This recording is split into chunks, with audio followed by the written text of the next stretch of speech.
तेनालीराम की कहानी। हीरो का सच। राजा कृष्णदेवराय के दरबार में तेनालीराम नाम के मंत्री थे जो बड़े ही कुशल और समझदार थे।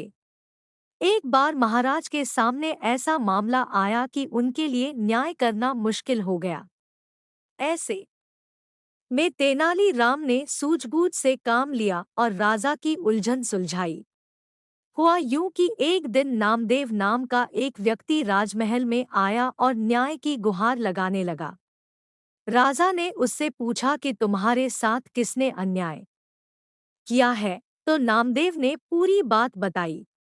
नामदेव ने बताया कि वो कल अपने मालिक के साथ कहीं जा रहा था, तो उसे रास्ते में एक पोटली मिली जिसमें दो चमकते हीरे थे। मैंने हीरे देखकर कहा कि मालिक, इन हीरों पर राज्य का अधिकार है, इसलिए इन्हें राजकोष में जमा करा देते हैं।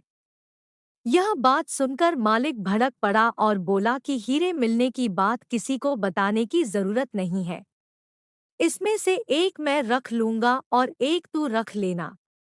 यह बात सुनकर मेरे दिल में लालच आ गया और मैं अपने मालिक के साथ उनकी हवेली लौट आया।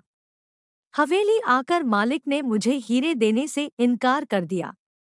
महाराज, मुझे न्याय दीजिए।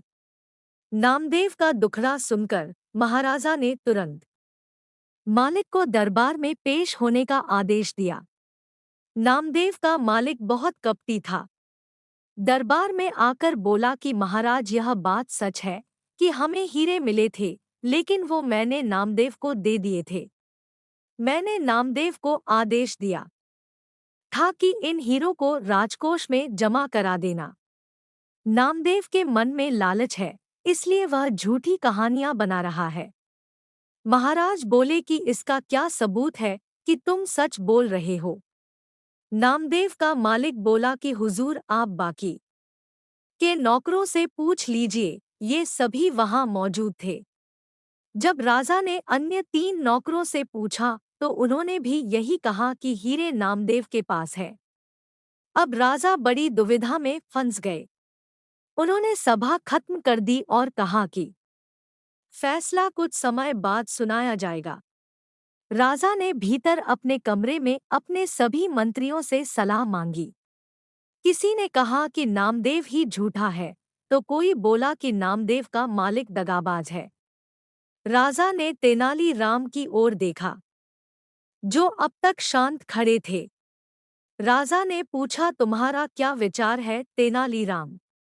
तेनालीराम बोले कि अभी दूध का दूध और पानी का पानी हो जाएगा, लेकिन आप सभी को कुछ समय के लिए पर्दे की पीछे छुपना होगा।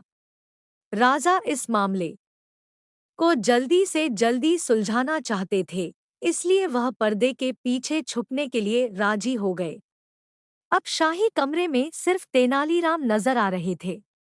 उन्होंने अपने सेवक को आदेश दिया कि तीनों नौकरों को एक एक करके मेरे सामने पेश किया जाए। सेवक पहले नौकर को लेकर हाजिर हो गया।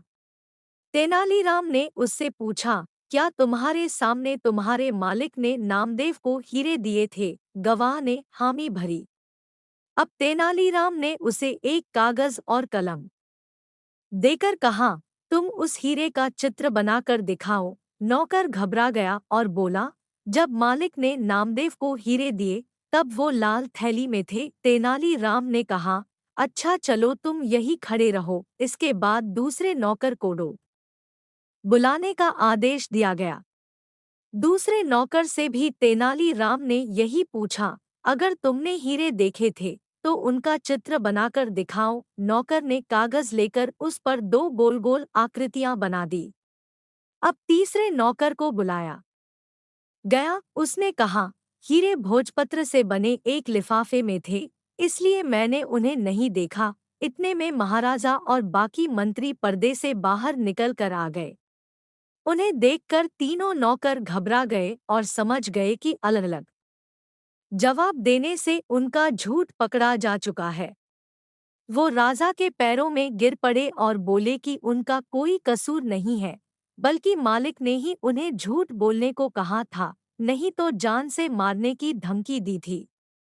गवाहों की बात सुनकर महाराज ने सैनिकों को आदेश दिया कि इनके मालिक के घर की तलाशी ली जाए।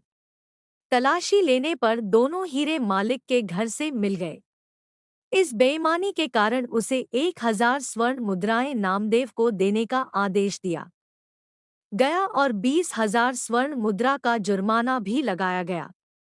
इस तरह तेनाली राम की होशियारी से नामदेव को न्याय मिला और वो राजा के दरबार से खुश होकर लौटा। कहानी से सीख। इस कहानी से हमें यही शिक्षा मिलती है कि झूठ ज्यादा समय तक छिपा नहीं रह सकता, इसलिए कभी झूठ का सहारा नहीं लेना चाहिए।